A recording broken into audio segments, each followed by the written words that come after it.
أعوذ بالله من الشيطان الرجيم بسم الله الرحمن الرحيم الصلاة والسلام على أشرف المرسلين سيدنا محمد وعلى آله وصحبه أجمعين. Donc aujourd'hui on va parler du compagnon El-Miqdad ibn Amr radiallahu anhu. Alors des fois c'est vrai qu'il y a des prénoms de nos compagnons qui sont pas très faciles à prononcer, mais c'est important d'essayer de bien les prononcer par respect pour eux. Donc El-Miqdad ibn Amr, c'était le premier cavalier de l'islam, radiallahu anhu. Donc ce compagnon-là, El-Miqdad, ses amis diront de lui que c'était le premier à avoir fait galoper son cheval dans la voie d'Allah subhanahu wa ta'ala. Alors pour parler de lui, il faut savoir que déjà c'était un homme, un Mecquois, qui était un confédéré de la Mecque. Alors je m'explique, un confédéré, on a parlé du pacte d'El Foudoul les jours précédents. Donc en fait, un confédéré, c'est quelqu'un qui n'a pas d'origine Quraysh et qui vit à la Mecque en fait sous la protection d'un clan de Quraysh en fait. Et donc ce compagnon-là, en fait, il sera dans ce cadre-là, ce sera un confédéré. Et d'ailleurs, au départ, on l'appellera pas Al-Miqdad ibn Amr, on l'appellera Al-Miqdad ibn al-Aswad. Pourquoi? Parce que Al-Aswad ibn Abd al-Yarouth sera un homme qui l'aura adopté. Et donc, c'est lui qui protégera ce compagnon-là jusqu'à ce qu'on apprenne dans l'islam que l'adoption n'est pas interdite, mais porter le nom de la personne qui nous adopte est interdit. Yani, quand on adopte quelqu'un, on doit lui laisser son nom de famille biologique de son vrai père. Et c'est pour ça qu'il reprendra son nom initial, son vrai nom de son vrai père, qui est Al-Miqdad ibn Amr. Et donc ce compagnon-là embrassera l'islam très tôt, puisqu'il fera partie des 7 premiers compagnons qui afficheront leur foi publiquement. Et forcément, comme il décidera d'afficher sa foi publiquement aux notables de la Mecque, qui étaient très très hostiles et qui étaient très violents envers les premiers musulmans, il subira beaucoup de tortures et de souffrances de la part des Qurayshites. Et donc, c'était un exemple de courage pour les autres hommes qui l'entouraient à la Mecque. Subhanallah. Donc, on va voir ensuite les qualités de ce compagnon-là qui n'est pas très connu. Alors ensuite viendra la bataille de Badr. Et vraiment, ce compagnon va montrer à quel point il était brave et c'est vraiment un héros. Alors, Abdullah ibn Mas'ud, radiallahu anhu, dira de lui: j'ai assisté à une déclaration faite par Al-Miqdad et j'aurais certes préféré en être l'auteur que de recevoir les plus belles compensations du monde. Donc, qu'est-ce qu'il a entendu, Abdullah ibn Mas'ud, radiallahu anhu? Alors, le prophète Mohammed, lorsque la bataille de Badr se préparait, il n'y avait pas beaucoup de compagnons, pas beaucoup de musulmans encore à l'époque. La bataille de Badr, c'était à peu près 300 musulmans. Et en face, il y en avait, je crois, plus de 1000. Donc, pour vous dire le déséquilibre numérique important entre le camp des ennemis et le camp de nos compagnons. Et donc, le prophète Mohammed voulait sonder la foi et la détermination et la combativité de ses compagnons. C'est pourquoi il poserait une question pour savoir un petit peu pour prendre un peu la température. Et subhanallah, les compagnons savaient très bien que si le prophète Mohammed voulait entendre l'avis de chacun d'entre eux, c'était pour connaître leur réelle position. Et si un seul des hommes venait à s'opposer à la tendance générale ou au consensus de l'ensemble des musulmans, le prophète Mohammed ne lui en aurait pas tenu grief et il aurait accepté son choix et il serait reparti. Bien sûr, certes, ça aurait été décevant, mais le prophète Mohammed aurait respecté le choix de chacun. Et donc, Al-Miqdad, il voulait absolument éviter que les musulmans ne se découragent lors de cette bataille parce qu'ils n'étaient pas vraiment très nombreux et il avait vraiment peur de ça. Et en fait, il voulait être le premier à répondre à cette question du prophète Mohammed sallam pour pouvoir motiver les troupes. Sauf que Abu Bakr radiallahu anhu va s'exprimer en premier et il va commencer à dire des choses très positives. Et suite à cela, c'est Omar radiallahu anhu qui va parler et qui va aussi motiver les croyants. Et du coup, Al-Mirdad, il va être rassuré et il va commencer à prendre la parole et il va dire: Ô messager de Dieu, va où Dieu te guide, car nous serons à tes côtés. Nous ne dirons pas ce que les enfants d'Israël ont dit à Moïse. Allez combattre toi et ton Seigneur, et nous vous attendrons ici. C'est ce qu'avaient dit les enfants d'Israël à Moïse. Mais nous te dirons plutôt: allez combattre toi et ton Seigneur, et nous combattrons à vos côtés. Et vraiment, par celui qui t'a envoyé avec la vérité, si tu devais nous conduire à Barq al-Rimad, c'était une localité qui se trouve dans le sud-ouest de la péninsule arabique, au Yémen, nous combattrions à tes côtés jusqu'à ce que tu y parviennes. Par Dieu, nous combattrons en nous postant sur ta droite, sur ta gauche, devant toi et derrière toi, jusqu'à ce que Dieu t'accorde la victoire. Vous voyez le discours d'un guerrier, en fait, subhanallah.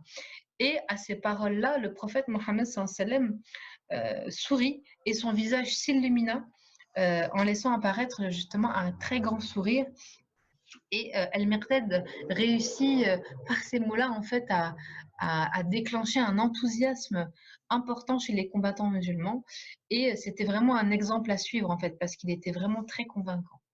Et lorsque ces mots fusèrent, lorsque ces mots sortirent d'Al-Miqdad, les croyants dirent tous ensemble: ô messager de Dieu, nous avons cru en toi et témoigné de la véracité de ce que tu nous as apporté, et nous avons pris l'engagement de t'obéir. Agis donc selon ta volonté, car par celui qui t'a envoyé, porteur de la vérité, si tu nous demandais de traverser la mer, et si tu y plongeais, nous y plongerions à notre tour, tous sans exception. Rencontrer demain l'ennemi ne nous répugne pas. Nous sommes tenaces dans le combat. Peut-être Dieu te fera-t-il voir ce qui te rafraîchira les yeux. Mène-nous donc avec la bénédiction de Dieu. Subhanallah, c'était vraiment des hommes quoi à l'époque. Et en entendant ces paroles, le prophète Mohammed sallam leur dira, avec un grand enthousiasme, il leur dira: avancez et réjouissez-vous de la bonne nouvelle, de la victoire. Et c'est ainsi que commença la bataille de Badr en fait.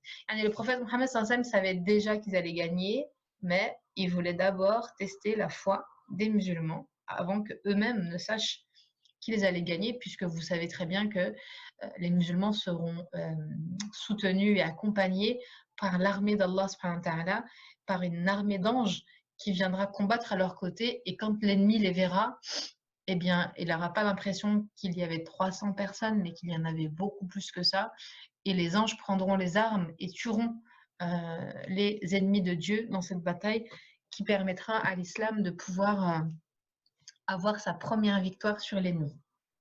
Et donc Al-Miqdad, c'était un homme très brave, très courageux, qui ne gardait pas sa langue dans sa poche quand il fallait y aller. Et donc, lors de cette bataille de Badr, il y avait uniquement 3 chevaux, 3 cavaliers. Subhanallah. On pourrait croire, c'est vrai ce qu'on voit en général dans les films, qu'il y en avait énormément. Or, il n'y en avait que 3. 3 cavaliers. Il y avait Al-Miqdad ibn Amr, il y avait Martad ibn Abi Martad et il y avait Zubayr ibn al-Awwam. Donc 3 cavaliers, 3 compagnons sur des chevaux, et tous les autres étaient à pied ou sur les dos de leurs chameaux. C'est pour vous dire à quel point il y avait peu de moyens, quoi. Et donc son discours à Al-Miqdad montre une grande sagesse, une grande intelligence de sa part. Quelques années après, le prophète Mohammed sallam va le choisir pour devenir gouverneur d'une région. Et lorsque Al-Miqdad va revenir à Médine quelque temps plus tard, le prophète Mohammed sallam va lui demander, il va lui dire: comment as-tu trouvé la gouvernance? Et Al-Miqdad va lui répondre avec une franchise impressionnante. Il va lui dire: elle m'a fait croire, cette gouvernance, que j'étais supérieur aux autres et que ces derniers étaient inférieurs à moi. Je jure par Dieu de ne plus jamais accepter le commandement ni de diriger qui que ce soit. Et si ça, c'est pas de la sagesse, qu'est-ce que c'est? Il y a très peu d'hommes en fait qui étaient capables de se rendre compte que gouverner, c'était une fitna très importante et qu'il fallait lutter contre ça et non pas plonger dans les richesses et dans le pouvoir, car celui qui a le pouvoir rendra des comptes pour la moindre chose auprès d'Allah subhanahu wa ta'ala. Et donc lui, il avait compris que c'était vraiment des tentations importantes, des fitaines, et le prophète Mohammed sallallahu alayhi wa sallam lui répondra: l'homme heureux est celui à qui on a épargné les tentations. Yani celui à qui on a épargné d'être tenté et qui risque de tomber dedans. Alors vous allez me dire, oui, mais aujourd'hui, on en a beaucoup des fitaines. Oui, mais l'important, c'est pas de ne pas avoir de fitaines. L'important, c'est de repérer qu'est-ce qui va, moi, me tenter et de s'en préserver. C'est très important de se préserver des choses et de nos faiblesses.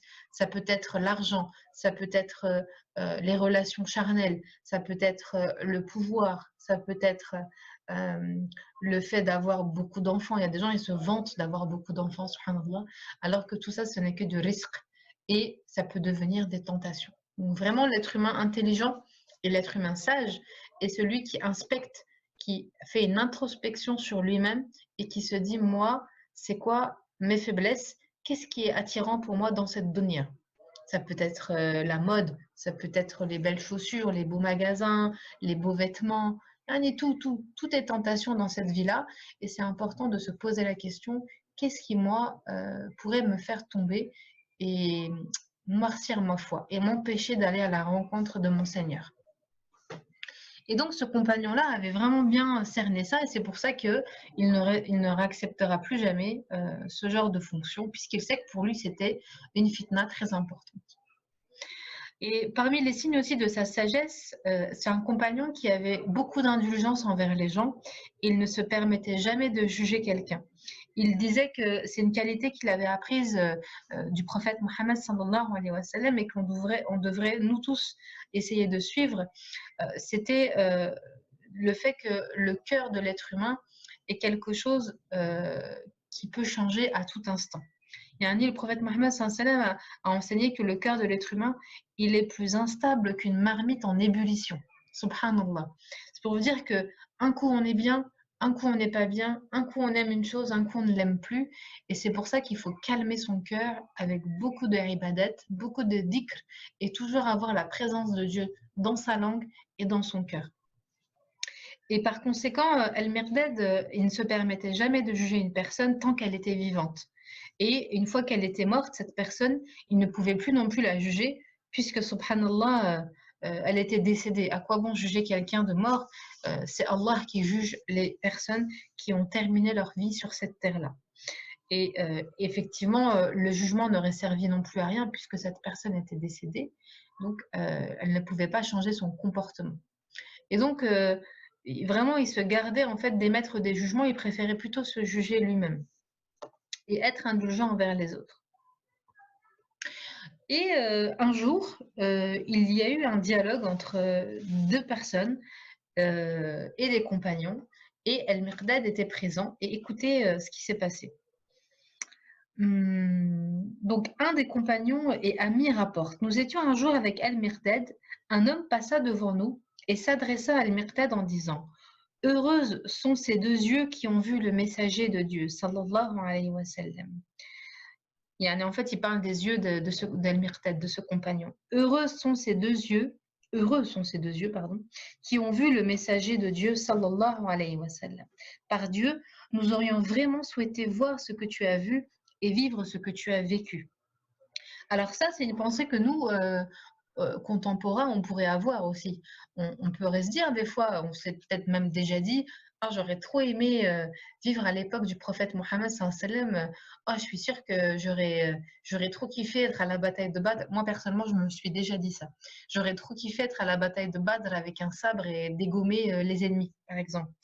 Et El-Mirdad, il va répondre de manière très sage, et en fait, ça va nous renvoyer en fait à remercier Allah subhanahu wa ta'ala pour tout ce qu'il nous a donné et pour tout ce dont il nous a épargné. Écoutez sa réponse. El-Mirdad se tourna alors vers cette personne en lui rétorquant: qui oserait souhaiter voir quelque chose que Dieu lui a caché? Est-ce que celui-ci sait quelle aurait été son attitude en rencontrant le prophète sallallahu alayhi wa sallam? Sachez qu'il y a des gens qu'ils l'ont connu et que Dieu mènera pourtant en enfer. Ne devriez-vous pas plutôt louer Dieu pour vous avoir épargné un sort identique et pour vous avoir donné la foi en votre Seigneur et votre prophète dès votre naissance? Subhanallah. Et c'est vrai ce qu'il dit.